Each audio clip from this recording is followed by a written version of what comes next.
Avec, évidemment, des notifications que vous recevez depuis quelques années. Par exemple, vous avez gagné un montant d'argent, vous recevez un courriel aussi. Telle personne aux îles Moutmout, par exemple, qui a besoin d'aide pour se sortir de son pays. Évidemment, on est tous un peu en réaction de façon majoritaire en se disant, ben non, ça n'a juste pas de bon sens et ça n'a pas vraiment non plus aucune réalité. Mais il y a quand même encore des gens qui se font avoir, malheureusement. On entend dans l'actualité des tentatives d'hameçonnage qui portent ses fruits, des gens mal intentionnés qui obtiennent des données personnelles. On en parle avec un expert, justement, Maxime Jobin, qui est expert donc WordPress et cofondateur de Satellite WP, qui est en territoire lavallois. Bonjour Maxime, merci d'être avec nous. Bonjour, merci. D'ailleurs, commençons avec ça. Quel est peut-être le profil des pirates? Quelles sont les motivations de ces pirates-là qui tentent d'utiliser nos données personnelles, de les obtenir? En fait, ce qu'il faut savoir, c'est que si on parle, par exemple, au niveau des sites web, les pirates, juste, ce qu'ils vont tenter de faire, c'est d'analyser les sites qui ne sont pas à jour. Puis en regardant les gens qui ne font pas leur mise à jour, bien, ils vont venir un peu déconstruire les patchs de sécurité qui ont été publiés. Puis après ça, bien, regarder quels sites n'ont pas utilisé, n'ont pas fait leur mise à jour. Puis après ça, aller les attaquer dans le but dans divers buts. Les buts peuvent être, par exemple, d'aller obtenir de l'information d'une entreprise en particulier. C'est un petit peu plus rare. Ce qu'on voit de plus en plus, c'est l'utilisation des ressources. Donc, l'utilisation des ressources, qu'est-ce que ça veut dire? C'est, par exemple, j'ai mon site web qui est hébergé sur un serveur. Si je réussis à gagner un accès sur ce serveur-là, bien, je peux l'utiliser, par exemple, pour faire du spam. OK. Fait qu'il n'y a pas de... en termes d'entreprises qui pourraient être visées, souvent les gens vont dire, ben moi j'ai une petite entreprise, je suis pas vraiment connu, la cybersécurité, ça s'adresse pas vraiment à moi. Au contraire, tout le monde peut être une cible. Puis la raison est que ce sont des robots qui naviguent le web à la recherche de vulnérabilités qui ne sont pas colmatées. Okay. Puis après ça, on utilise ces comptes-là pour soit faire du dommage, aller chercher de l'information. Des données personnelles, par exemple. Ouais. Et parfois, ça, cette invasion sur un site Internet d'une petite PME, par exemple, qu'on va prendre comme ça en exemple sur le territoire lavallois, peut être la porte d'entrée par la suite vers les autres plateformes d'entreprise. J'imagine, s'ils ont un site de transaction en ligne, ont des données personnelles, ont une page Facebook, donc ont d'autres plateformes au nom de leur entreprise. Ça peut être la porte d'entrée là, pour ces gens qui sont mal intentionnés. Là. Exactement. Donc, c'est là que prend toute l'importance d'avoir un plan pour, prévenir ça, puis, advenant le cas où ça arrive, mais de savoir qu'est-ce qu'on fait puis combien de temps ça prend pour se relever. Puis je t'interromps, mais ça, ces gens-là, c'est plus juste un jeune geek qui est devant son ordinateur chez lui dans un sous-sol... par exemple, dans le quartier, dans Sainte-Rose, là, je veux dire, je dis n'importe quoi, là, mais je veux dire, c'est plus jeune un jeune geek, c'est vraiment des gens qui sont devenus quasiment des industries de ça, qui se sont spécialisées? Bien, il y a eu un temps où est-ce qu'il y avait, il y a plusieurs années de ça, là, où est-ce que c'était plus vu comme un défi, le but de pénétrer, par exemple, dans un système. Aujourd'hui, c'est fait avec des objectifs qui sont commerciaux, donc d'aller faire de l'argent. Business, quasiment. Là. Exactement. Pour soit soutirer de l'argent ou, comme je disais un petit peu plus tôt, d'aller utiliser les ressources pour lancer des attaques ou ce genre de choses-là. OK. Et donc, les conséquences peuvent être larges, peuvent être sur le plan monétaire. Et comment le site Web se fait-il pirater là, de façon peut-être plus concrète? Est-ce qu'il y a des exemples que tu peux nous donner? Là? Oui, assurément. Bien, en fait, ce qu'il faut savoir, c'est que les pirates, de manière générale, sont paresseux. Okay. Donc, ce qu'ils vont faire, c'est qu'ils vont tout simplement regarder, par exemple, j'ai un logiciel quelconque, il y a une mise à jour qui est rendue disponible. Cette mise à jour-là corrige un problème de sécurité. Le pirate va tout simplement regarder qu'est-ce que ça corrige, comment exploiter la faille, puis après ça, aller chercher des gens qui ne sont pas à leur affaire et aller exploiter sur cette faille-là chez ceux qui n'ont pas fait leur mise à jour. Okay.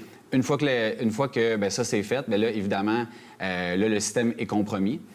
Puis tout dépendamment des motivations du pirate, si c'est juste d'utiliser le serveur, potentiellement, notre site Web ne semble pas touché. Jusqu'au jour où notre hébergeur décide, par exemple, de fermer notre site parce qu'on utilise trop de ressources. Puis là, c'est là qu'on s'en rend compte. Il y a d'autres fois où est-ce qu'on va voir des données qui sont volées ou même voir des sites où on va aller changer, là, par exemple, changer la page d'accueil pour autre chose. Mais dans le cadre de la PME de Laval, ça va beaucoup plus être l'utilisation de ressources. Alors, les gens risquent de même pas s'en rendre compte. Okay. Puis une fois qu'ils s'en rendent compte, bien là, tout dépendamment de est-ce que c'est juste l'utilisation de ressources qui a été faite ou si on est allé plus loin, bien, on a des clients, par exemple, qui nous ont déjà contactés qu'ils n'ont juste plus de site. Donc, Parce qu'ils n'ont plus de mot de passe, ne peuvent plus rentrer, ils n'ont plus d'accès. Ils n'ont plus d'accès, le site a été effacé.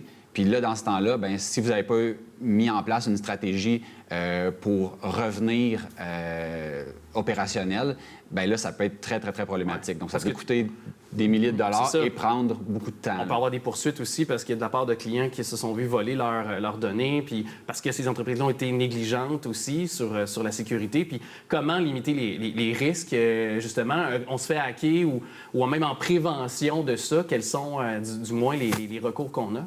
En fait, la première chose, c'est d'avoir des backups. Ça, on le répétera jamais assez.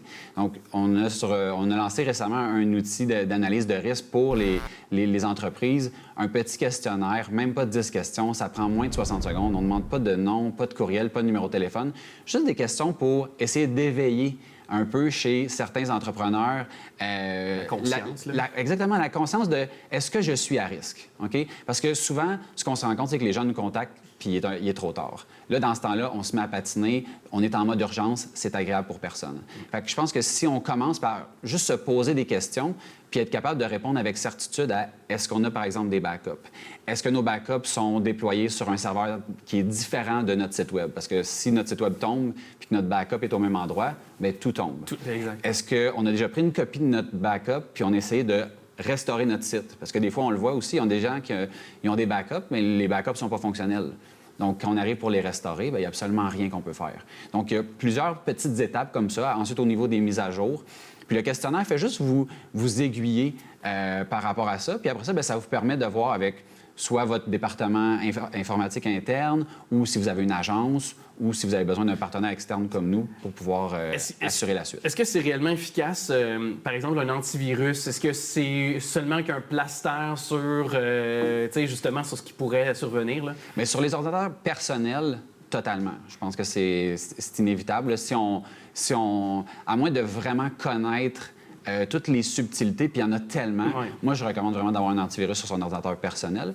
Au niveau des sites Web, on va plus parler de firewall, donc une espèce de ce qu'on appelle un pare-feu qui va venir bloquer des requêtes qui seraient jugées potentiellement illégitimes par le serveur. Les antivirus, il y en a, mais c'est un peu moins la mode. On y va plus pour bloquer les requêtes, puis après ça, on va faire des scans des comptes pour s'assurer qu'il n'y a pas de fichiers qui ont été modifiés, corrompus, ce genre de choses-là. OK. Et il nous reste moins d'une minute, mais si jamais on se rend compte qu'on a été donc justement hacké, on vous appelle, une firme comme vous, j'imagine, c'est le recours, la chose à faire parce que vous avez l'expertise, vous avez toutes les infrastructures également pour pouvoir aller voir tout ce qui aurait pu être...